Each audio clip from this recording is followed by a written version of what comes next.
Buenos días. Vamos a dar inicio a la clase correspondiente a la unidad número 2, la cual está referida a los fundamentos en la toma de decisiones. Vamos a hacer unos minuticos para repasar el plan de evaluación. En la primera unidad era orientada hacia la negociación. Había que presentar un informe de todos los aspectos relacionados con la negociación, ¿ok? En esta segunda unidad vamos a hablar de los fundamentos de la toma de decisiones. El tercero va a estar dedicado a los modelos que nos ayudan a tomar decisiones. Y en la cuarta a los métodos, algunos métodos utilizados en la toma de decisiones, ¿ok? En la presentación que yo llamé presentación número 2, pueden observar los puntos que vamos a tratar de manera breve en la clase y que les permite o les facilita la toma de notas si es posible, ¿ok? Yo preparé un material conciso, digamos, de algunos de los elementos que vamos a discutir y vamos a empezar con qué significa tomar una decisión, ¿ok? Primero que tomar una decisión, según el diccionario de la Real Academia, es elegir entre varias decisiones alguna de ellas, ¿ok?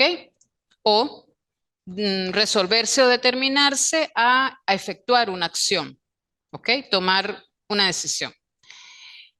Tomar una decisión es, si lo tomamos como un proceso, obviamente es el proceso en el cual, un proceso mental que me permite generar y elegir alternativas, ¿verdad?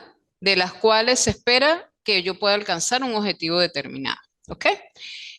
La toma de decisiones es un aprendizaje, es un proceso que forma parte de un aprendizaje natural o estructurado.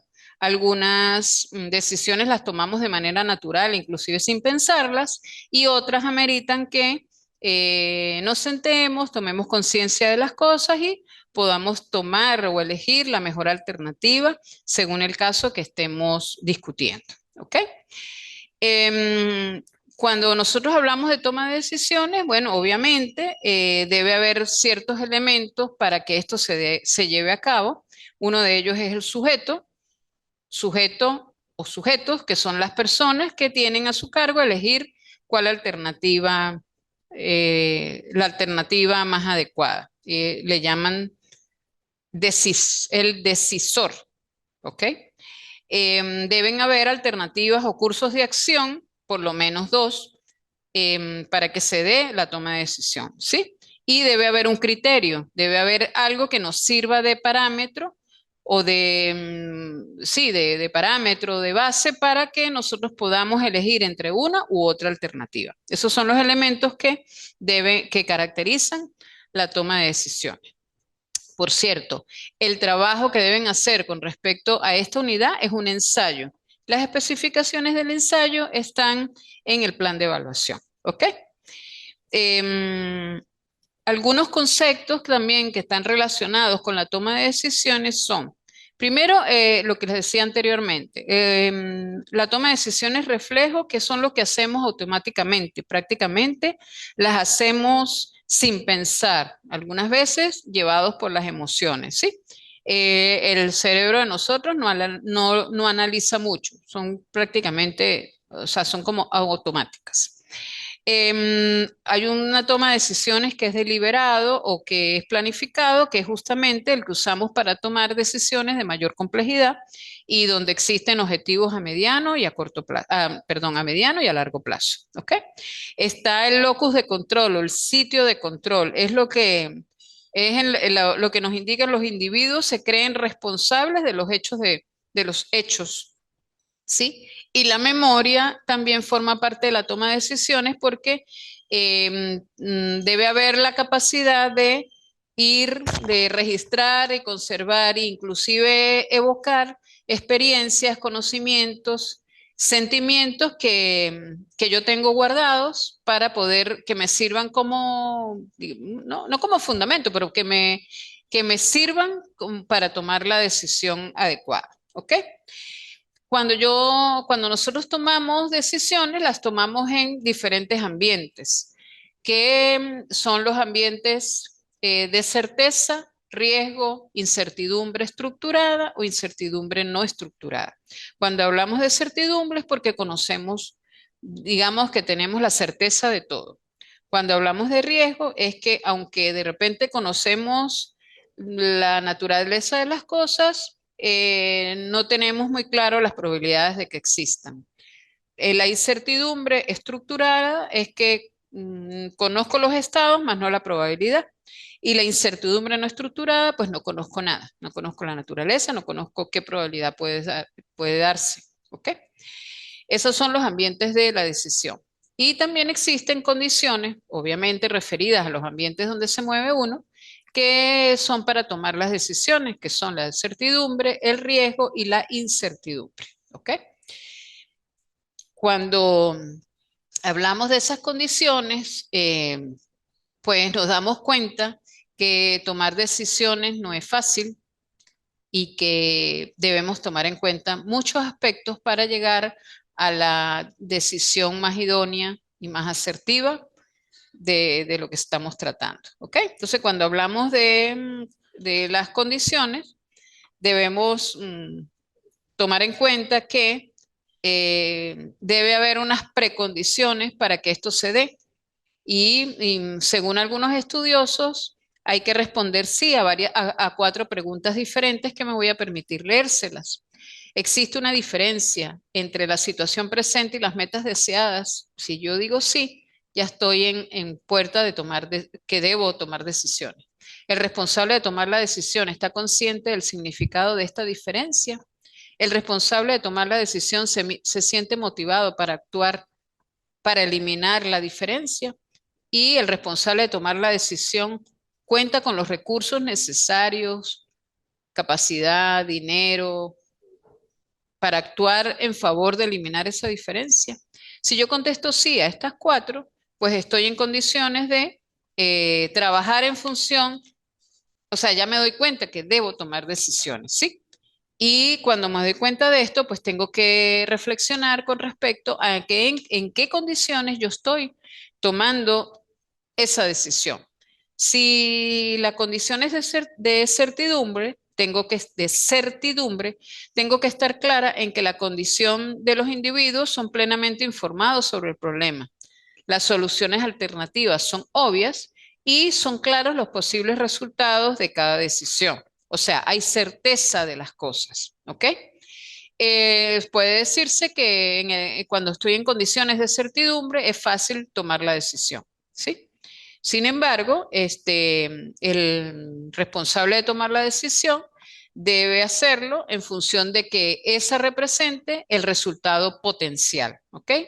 El resultado más asertivo, ¿sí? Em, Hay esas tomas de decisiones en condiciones de certidumbre pueden ser rápidas, vamos a decirlo así, se dan de manera rápida, pudiera darse como una de las características de tomar decisiones bajo este esquema, ¿ok? Ahora bien, se pueden tomar decisiones también en condiciones de riesgo, que creo yo que son las que a las que más a menudo estamos enfrentando. ¿Qué es un riesgo? El riesgo es la condición en la que los individuos pueden definir un problema, especificar la probabilidad de ciertos hechos, identificar las soluciones alternativas y enunciar la probabilidad de cada solución de los resultados deseados. ¿Sí? Entonces, cuando estoy en riesgo, yo suelo saber el problema y las soluciones. Entre el problema y las soluciones hay un punto intermedio. Se supone que debo tener cierta información, ¿verdad? Un grado de información tal de que me permita reducir ese riesgo al cual estoy enfrentando o en el cual me estoy moviendo, ¿sí? Entonces, es importante que el tipo, la cantidad y la confiabilidad de la información sea tal de que yo pueda ser responsable de tomar esa decisión con la probabilidad más objetiva o dependiendo de eso, más subjetiva sea el caso. O sea que cuando estoy tomando decisiones en condiciones de riesgo, es muy importante tres aspectos: el tipo, la cantidad y la confiabilidad de la información que yo tengo a la mano. ¿Ok? Obviamente, eh, toma más tiempo en condiciones de riesgo tomar la decisión, ¿verdad? Y se puede dar que la probabilidad sea objetiva o que sea subjetiva. Cuando hablo de la probabilidad objetiva, es la posibilidad de que ocurra el resultado específico en base a los hechos que yo conozco, ¿sí? Pero cuando hablo de probabilidad subjetiva, es una apreciación basada en juicios y en opiniones, en percepciones, ¿verdad? Y pues obviamente, como ustedes saben, los juicios dependen de cada individuo. Entonces, tengo que tener mucho cuidado en que no haya tanta subjetividad en la toma de decisiones. ¿Ok? También se puede dar el caso o la condición de que yo tome la decisión en condiciones de incertidumbre, ¿verdad? Obviamente, riesgos altos, ¿verdad?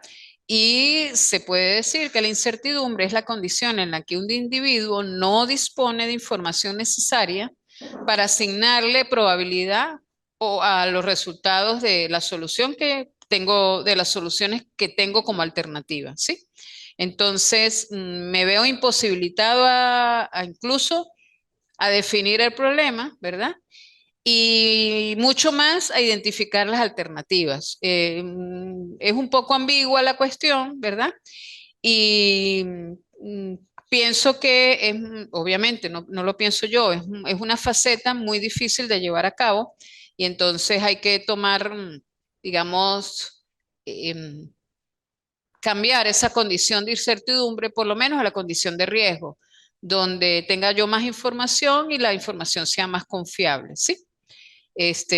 Porque obviamente no, mm, es algo así como algo que leí que me parece interesante, que dice, la imposibilidad de una predicción total se ilustra en un principio de una persona que dice, o sea, se ilustra en un principio que dice que si dispusiéramos hoy del periódico de mañana, gran parte de los hechos ahí reportados no ocurrirían, ¿sí?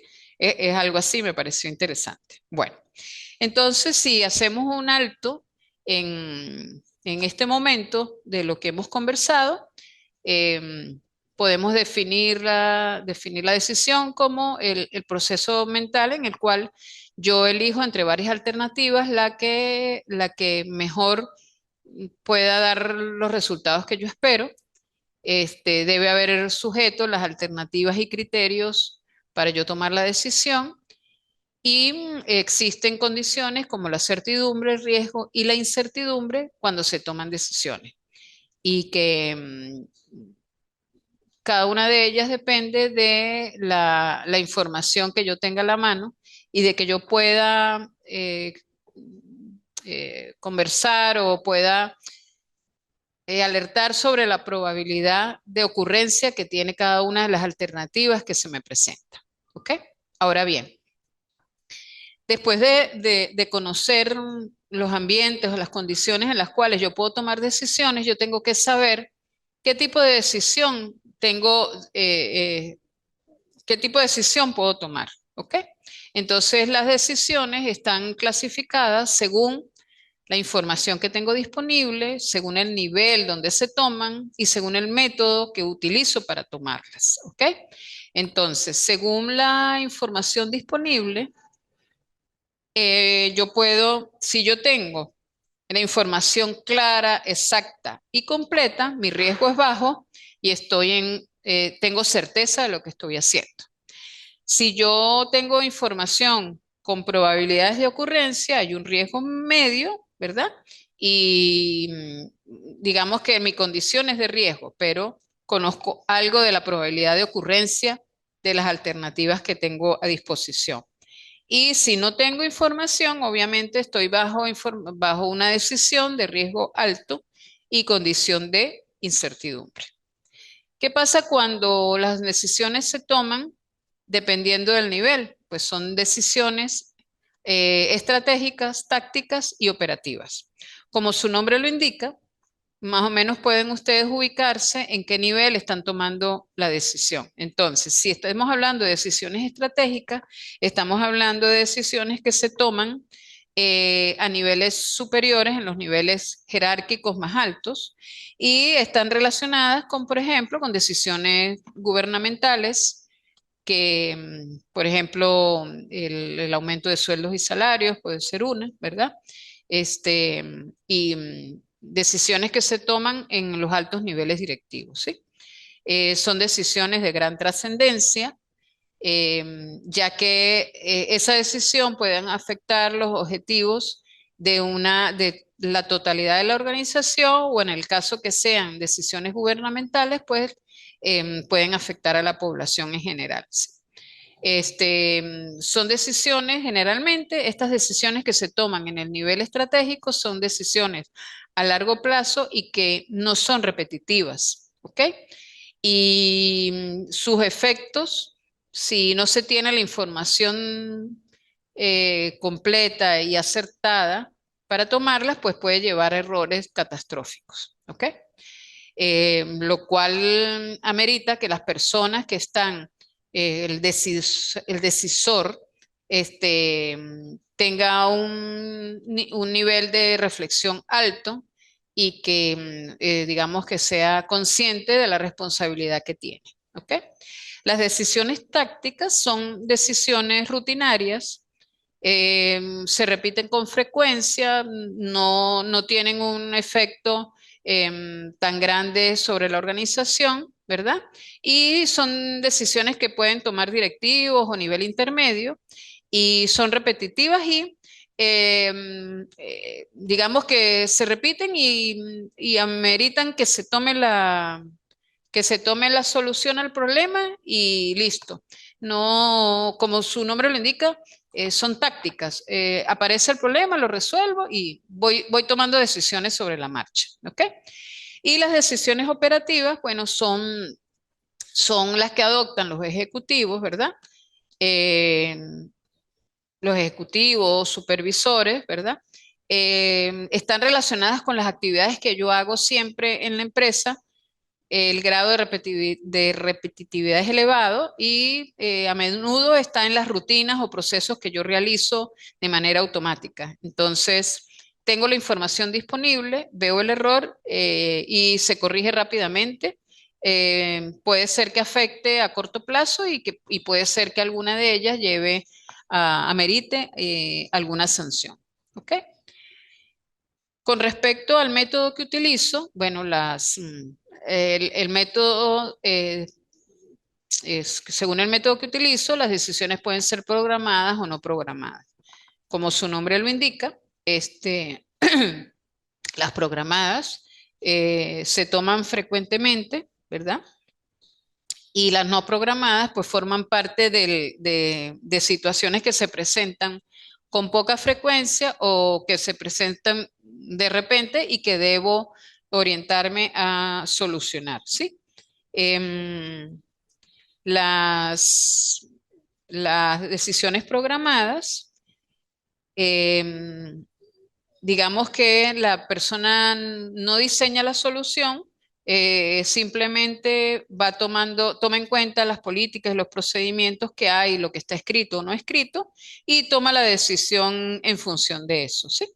Y las programadas, bueno, en algunos casos cuando las no son decisiones no programadas, son decisiones que se toman en problemas o situaciones que se presentan con poca frecuencia, ¿sí?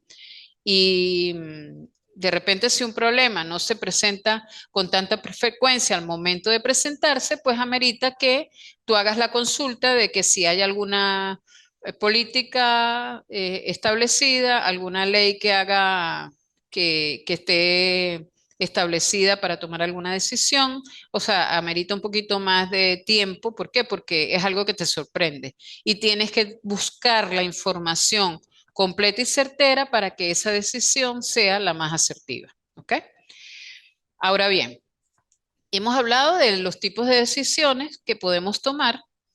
Em, Cada una de ellas obviamente tiene sus características y su método sus características y en consecuencia cada una de ellas tiene grados de responsabilidad y frecuencia con la que se presenta. ¿Ok? Ahora bien, ¿cuáles son qué aspectos pueden influir en que se tome una decisión u otra? En este caso, a mí me pareció, son quizás muchos los factores que afectan la toma de decisiones en una empresa em, que se pueden tomar como referencia. Sin embargo, a mí me pareció interesante eh, ver o discutir hasta qué punto la percepción de los individuos, la ética y los medios de comunicación afectan en la toma de decisiones. ¿Ok? Em, Se presenta mucha información con respecto a la percepción. ¿Por qué? Porque cada individuo tiene una percepción diferente de las cosas, cada uno toma decisiones en función de lo que está viendo y de lo que está sintiendo. No todos, obviamente ahí están las diferencias individuales, ¿sí? Y la percepción viene también influenciada por las experiencias o vivencias que hayas tenido, por el aprendizaje, la edad que tengas, o sea, es una serie de aspectos que hay que tomar en cuenta cuando hablamos de qué nos influye para tomar decisiones. Y a veces es importante conocerlas o a veces no. Es importante conocerlas porque en la medida que uno conozca, en esa medida puede entender el por qué algunas personas o algunas organizaciones toman ciertas decisiones. Em, a veces ese análisis que uno hace de las decisiones que toma de repente el jefe de uno, no las entiende hasta que lee un poquito más y dice, ah, claro, él tiene cierta percepción, él por su forma de él, por su personalidad, va más orientado a esto que a esto. Bueno, una cantidad de cosas. Entonces vamos a hablar un poco de la percepción, ¿verdad? Y de cómo afecta la toma de decisiones, ¿sí? Vamos a empezar por la percepción. Y vamos a empezar diciendo que la percepción es el proceso mediante el cual organizamos e interpretamos las impresiones de nuestros sentidos con la finalidad de darle un significado a nuestro entorno y a lo que nosotros queremos como realidad o pensamos que es la realidad. Y a partir de ella actuamos y por supuesto es un precedente importante para la toma de decisiones. ¿Ok? Em, Existen los estudiosos dicen que existen tres factores que desde el punto de vista de la percepción afectan la toma de decisiones. Primero, el factor distintivo, que se refiere a que cada persona manifiesta conductas diferentes en situaciones distintas. Si, si no fuera así, o sea, si no todos fuéramos iguales, bueno, digo, inclusive no creo que no había que tomar decisiones de ningún tipo, estarían ahí ya, sería otro tipo de sociedad y otro tipo de mundo. Pero bueno, el factor distintivo es clave para la toma de decisiones. El factor de consenso nos dice que si todo aquel que enfrenta una situación similar responde de la misma manera, el comportamiento muestra consenso. ¿Sí? Si un consenso es alto, se le asigna una atribución externa. ¿Sí? Y el factor de consistencia dice que si la persona responde de la misma manera a lo largo del tiempo, entonces eso significa que es más consistente con su comportamiento, estará más inclinado a que las causas que mueven su decisión sean causas internas. Entonces, el factor distintivo, el factor de consenso y el factor de consistencia eh, hay que tomarlos en cuenta porque eso influye en la toma de decisiones desde el punto de vista de la percepción. Por eso es importante que los directivos dediquen un tiempo para comprender cómo interpreta cada individuo de su plantel la realidad, ¿verdad? Cómo de manera tal de que en la medida que ese directivo o esa autoridad reconozca cómo veo yo, cómo es mi percepción de las cosas, pueda, vamos a decir, eliminar un poco las distorsiones, las diferencias que se presentan, o sea, que hacen que esa diferencia sea tan significativa entre lo que yo veo y lo que hay. Y bueno, se pueda llegar al factor de consenso, ¿sí? ¿Ok? Em, a veces decimos que mientras que al enfrentarse una persona a una situación, hay unas personas que lo catalogan como un problema, pero otra persona que está al lado ve lo mismo y lo cataloga como una manera como una situación que puede pasar y que es relativamente fácil de solucionar, ¿sí? Entonces cada uno de ellos moldea la situación a su manera y obviamente al moldear la situación a su manera, cada uno va a responder de manera distinta a ellas. Y por eso es la diferencia en la toma de decisiones, ¿sí? Con respecto a la percepción. Total que si podemos llegar a una conclusión, no solo es tomar la decisión, sino poder un poco desde el punto de vista de directivo, de autoridad, de supervisión, si tengo personal a cargo o teniendo una organización a cargo, conocer un poco más el personal, conocer su percepción, cómo ve la realidad, cómo la siente, de manera tal que al momento de sentarse, si es una decisión en grupo, poder entender el por qué yo digo algo, desde dónde sale ese criterio, ¿verdad? Y desde dónde sale el del otro para poder llegar a un consenso que haga que esa diferencia se minimice, ¿ok? Creo que es un aspecto importante que hay que tomar en cuenta al momento de tomar decisiones, ¿sí? ¿Por qué? Porque las decisiones afectan, eh, afectan si es una decisión individual me afecta, si es una decisión colectiva obviamente afecta al grupo y si es una decisión que se toma a nivel jerárquico alto, pues muchas veces, no mentira, muchas veces no, es una decisión que va a,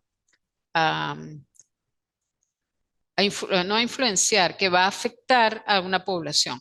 Por eso, por eso es que cuando hablamos de las decisiones de Estado o gubernamentales, hay tanta diversidad en las opiniones porque cada quien lo mira desde su punto de vista, ¿sí? Y si te pones del lado de la decisión, entonces muchas veces te catalogan eh, de manera política, o de manera tal. Entonces, es importante tomar en cuenta la percepción. Ahora bien, si hablamos de ética, pues en estos tiempos con tantos problemas y tantas cosas que se han presentado, donde la naturaleza humana ha aflorado y no de la mejor manera, ¿cómo influye el factor ética en las decisiones? Bueno, la ética permite que uno haga una o sea, discierne, piense sobre lo que es correcto y lo que no es correcto, ¿verdad? Y entonces, en la medida que yo tenga criterios éticos, en esa medida mis decisiones van a ser más justas, más honestas y orientadas hacia mejorar la situación o las condiciones de la empresa o la condición de la familia, la condición del país, ¿sí? Entonces, la ética es un elemento importante que no siempre está en discusión o está en la mesa de juego, porque a veces nos preocupamos más por la parte económica, por los costos y los gastos, que por la ética que debemos manejar y que debe ser el norte de toda empresa, ¿ok?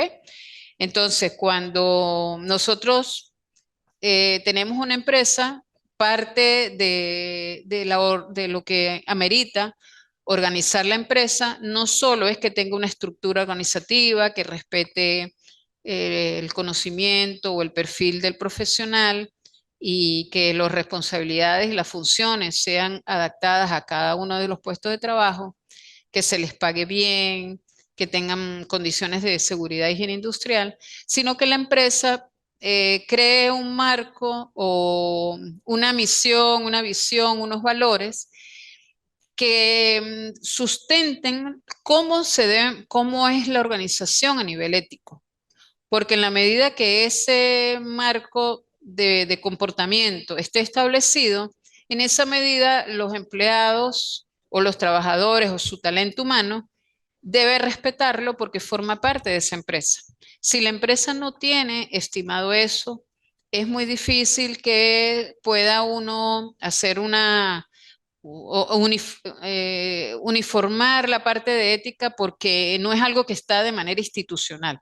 Entonces, ese sería uno de los trabajos que debe establecer la organización como tal.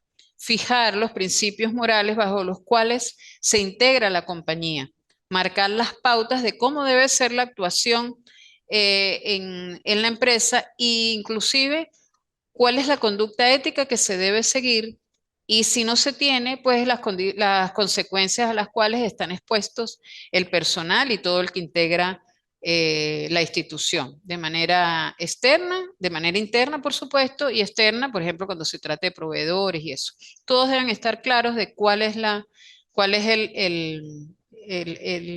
razón de ser de la empresa y la parte ética, por supuesto, debe ser una banderita, ¿ok?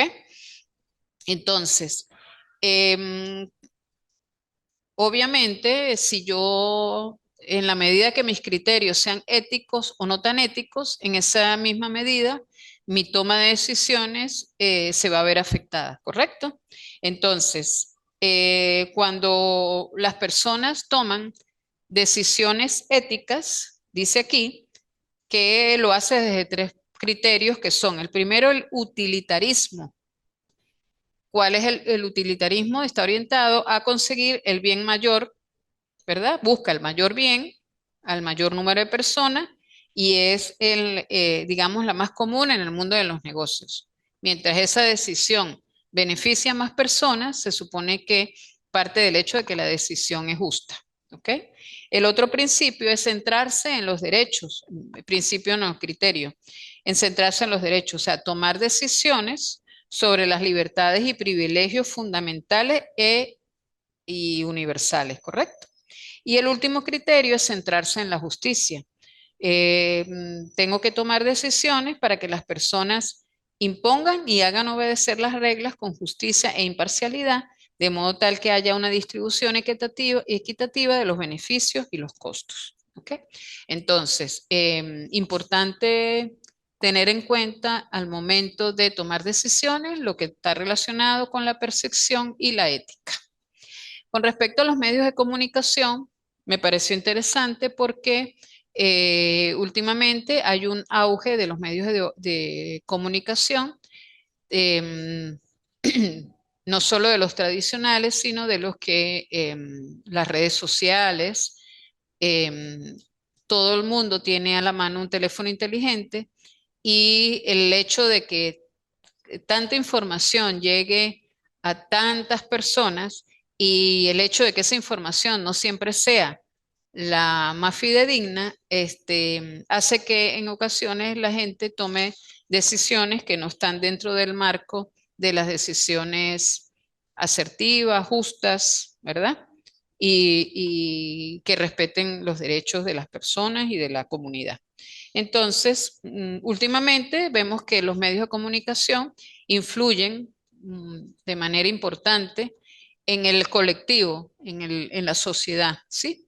Y entonces, porque se debe a varios factores importantes que son la repetición. Vemos que hay información que se repite constantemente y no tiene por qué ser una información viable ni confiable, pero el hecho de que se repita hace que vaya influyendo en tu psiquis y que de repente no te tomes la previsión de de ver hasta qué punto es válida o no esa información, ¿sí? Otra cosa es con respecto a los medios de comunicación, el uso y abuso de los expertos. Muchas veces pensamos que porque la persona que está ahí tiene cierto reconocimiento, todo lo que esa persona dice es real, ¿sí? Y me guío simplemente por ahí. Con respecto a expertos, con respecto a gente famosa que, por ejemplo, hace la publicidad de un producto en particular y entonces porque esa persona que es famosa eh, usa ese determinado producto, entonces yo me dirijo a tomar la decisión de escogerlo entre varias alternativas que tengo, hablando un poco de la parte comercial, ¿sí? Otra cosa es que un grupo de personas, por ejemplo, presenta o digamos, una organización de estadística presenta de estadística, de encuestas, de opinión, presenta el porcentaje de tantas personas, estaban de acuerdo con tal cosa. Entonces, eso hace que uno oriente su pensamiento hacia el número que cuantifica cuántas personas están a favor de algo y eso puede influenciar la toma de decisión que uno pueda tener. Por ejemplo, en el caso de las elecciones, generalmente cuando se hacen encuestas de opinión, sale en esa encuesta y habla de que, por ejemplo, el determinado candidato tiene una opción de un 80%. Entonces, a veces eso hace que la gente, bueno, este tiene un 80%, me voy por ahí. De repente no es el más adecuado, pero el hecho de que la información lo haya cuantificado puede de alguna manera influir si tú no buscas más información con respecto a eso que estamos tratando, ¿sí? Y otro factor importante es el compromiso. A veces se crea un compromiso eh, de cualquier índole y entonces eso hace que tu decisión esté orientada hacia allá y no hacia acá, porque tienes un compromiso ya establecido. El hecho de que exista escasez o tengas algo prohibido, muchas veces hace que la persona se incline hacia tomar cierta decisión u otra decisión. Es decir, que todo lo que hace los medios de comunicación em, al momento de informar, es importante que nosotros hagamos un cuidadoso análisis de la información que nos está llegando y verificar hasta qué punto esa información es confiable. No solo a nivel comercial, sino sobre todo a nivel de la organización.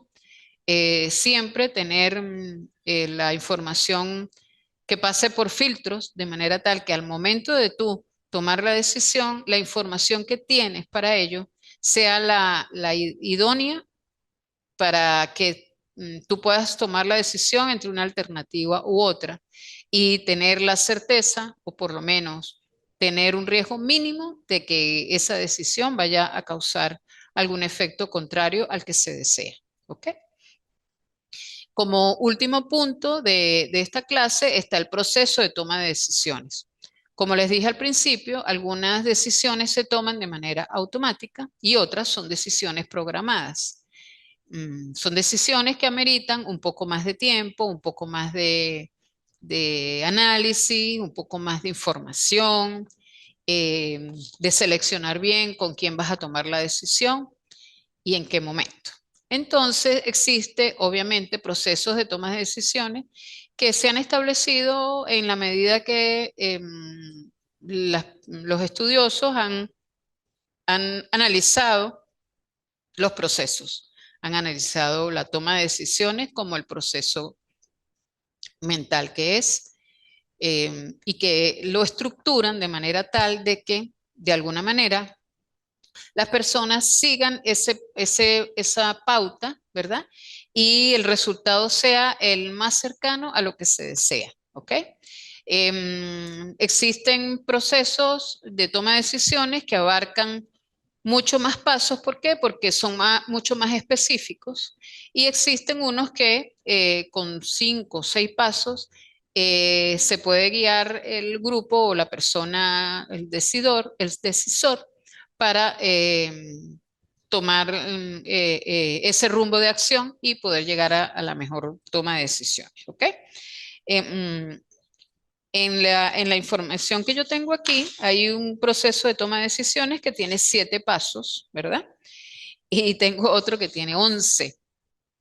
Prácticamente el que tiene 11 pues tiene un desglose un poco más específico de los pasos para tomar para tener el proceso de decisión, para poder tomar el proceso de decisión, ¿sí?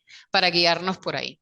Vamos a hablar de básicamente el proceso de toma de decisiones que tiene 7 pasos, los cuales son: si yo eh, voy a tomar decisiones, obviamente, em, como todo, existen modelos a seguir. Ahorita lo que les voy a dar son los pasos para guiar a los participantes que tienen la tarea de tomar una decisión y que tomen en consideración esto para que sea más fácil la tarea. Sin embargo, más adelante vamos a ver los modelos y métodos para tomar decisiones. ¿Ok?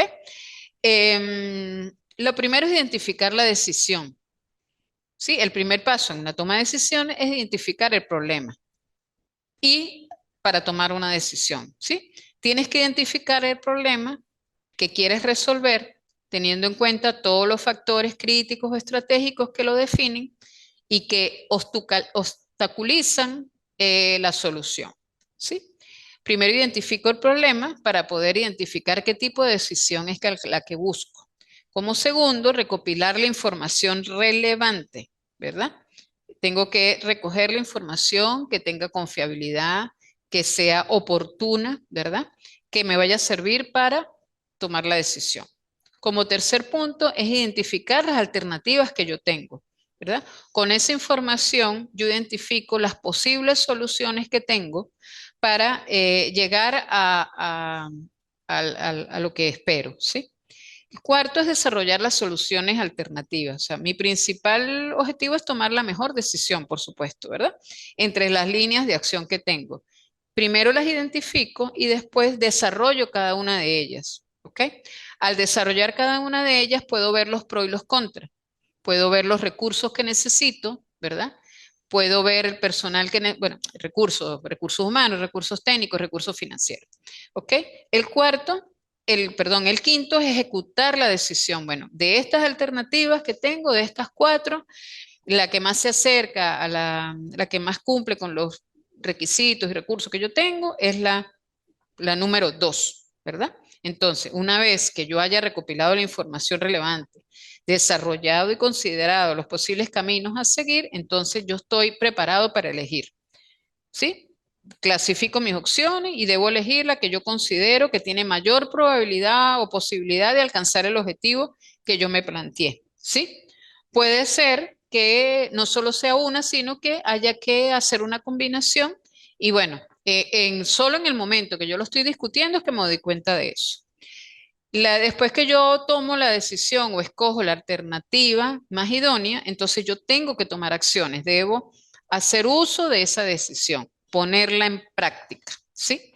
Y como último o sea, como último paso, yo tengo que revisar la decisión, tengo que hacer un seguimiento, hasta qué punto esa decisión cumplió con lo que yo tenía establecido, ¿sí? Si solucionó el problema, si al contrario al contrario me lo agrandó, ¿verdad? Entonces, este último paso es evaluar la eficacia de la decisión que yo tomé. Ese seguimiento me va a permitir identificar debilidades, ¿sí? O consecuencias, por supuesto, negativas, y me va a proporcionar la retroalimentación o la retroinformación de manera tal de que esa revisión sea revisada o que sea considerada, ¿sí? Em, es importante tomar acciones con respecto a eso, ¿verdad? Y seguir, si uno sigue esos pasos, a veces no tan teóricamente, pero sí respetando que uno va primero y el otro va después, podemos llegar a feliz término con las decisiones que tomemos, ¿ok? Y cuando estoy tomando una decisión solo, bueno, me sirven esos pasos. Pero cuando estoy tomando decisiones en grupo, yo debo establecer mi tiempo en fases. ¿Por qué? Porque ahí viene el caso de que cada quien va a opinar y va a dar su criterio o su opinión sobre las cosas y entonces debo establecer fases. Para ello, hay 4 fases. La fase de orientación, cuando estoy trabajando en grupo, es esto. La fase de orientación incluye la identificación por el grupo de la tarea que pretende realizar, del objetivo que se pretende alcanzar y de las estrategias que se deben utilizar para alcanzarlo. ¿Ok? Em, es importante definir el objetivo, qué es lo que quiero lograr para, en función de ello, establecer las estrategias. Como segundo viene la fase de discusión. Ya teniendo el objetivo que debo cumplir, entonces el equipo busca información, ¿verdad? Identifica las posibles soluciones, discute, da peso a una que otra opinión, ¿verdad? Es importante esa discusión, esa tormenta de ideas, ¿ok? Ya discutieron, ya tal, llegamos a un punto donde ya está la fase de decisión, que es la fase donde ya se eligió entre una de las alternativas o se eligió el plan de acción que vamos a tomar. Y como siempre, la cuarta fase tiene que ser la fase de aplicación, tomo la decisión. 4, la fase de aplicación, que es que pongo en práctica lo que decidí, ¿verdad? Y una quinta, que debe ser la fase de revisión, la fase que me va a permitir retroalimentar lo que hemos hecho, ¿verdad? Identificar debilidades, identificar consecuencias de esa decisión. Es muy importante. En la medida de que yo haga esa retroalimentación, estoy aplicando un principio de calidad que es la mejora continua. ¿Ok? Hemos terminado los puntos establecidos para esta la clase correspondiente a la unidad número 2. La actividad está relacionada con un ensayo donde los aspectos que vamos a evaluar están en el plan de evaluación, ¿verdad? Y está referido a estos 6 puntos que tomamos de base hoy en la clase, ¿sí? No necesariamente tiene que ser definición de decisión y tal. Estoy dando un poco de libertad. Estos son los puntos, ¿verdad? Y pueden, unos serán mencionados de manera sutil y otros mencionados un poquito con más cuerpo, ¿sí? Deben tener 2 citas por lo menos en el ensayo y debe haber un aporte personal que enriquezca el ensayo que tienen como actividad. ¿Okay? Espero que la información haya sido de provecho para desarrollar su actividad y sus actividades de trabajo que realicen y como siempre les digo, estoy a la orden, en el plan de evaluación está especificado mi número de teléfono, pueden hacer consultas, alguna duda, inquietud, alguna petición al WhatsApp. ¿Ok? Muchísimas gracias y feliz día. Que tengan un día exitoso.